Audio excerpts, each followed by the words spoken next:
According to the Dictionary of Literary Terms, free verse is a type of poetry that differs from traditional verse forms in that it is free of the regular beat of meter, depending instead on the individual poet's sensitivity to the music of natural speech rhythms. In other words, if someone were to look at traditional sonnets, such as these by John Milton, they would notice that they are written in iambic pentameter and follow a rhyming pattern of A, B, B, A, C, D, D, C, E, F, F, E, G, G. This is a very structured way of writing, and the free verse movement was meant to break away from this type of structure. The evolution from more standard type free verse to absolute freedom in the structure is also interesting to look at. In the beginning, poets like Ezra Pound and William Carlos Williams' poems were free of rhyme and meter, but not necessarily free in structure.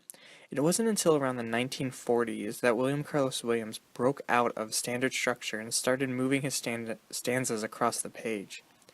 Lawrence Ferlinghetti also took up the structure in the mid 1950s. A lot of people credit the American author Walt Whitman with the free verse movement.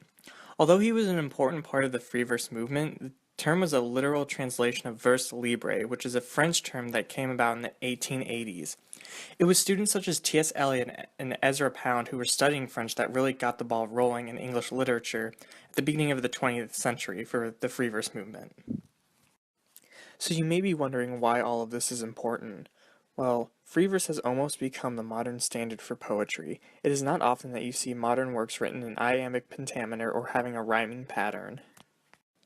Free verse has also made its way into entertainment, such as spoken word poetry.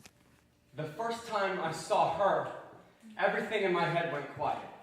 All the tics, all the constantly refreshing images just disappeared. When you have obsessive compulsive disorder, you don't really get quiet moments. Even in bed, I'm thinking that lock the door yet, the washman's yet, the lock the door yet, the washman's yet. When I saw her, the only thing I could think about was the hairpin curve of her lips, or the eyelash on her cheek, the eyelash on her cheek, the eyelash on her cheek. I knew I had to talk to her. I asked her out 6 times in 30 seconds. She said yes after the third one, but none of them felt right, so I had to keep going. On our first date, I spent more time organizing my meal by color.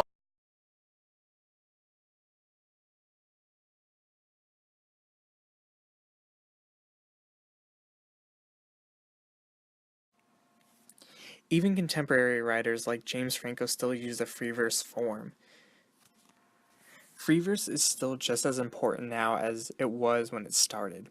Having meter and rhyme is definitely not a bad thing, but free verse poetry has really evolved itself into an important aspect of our culture.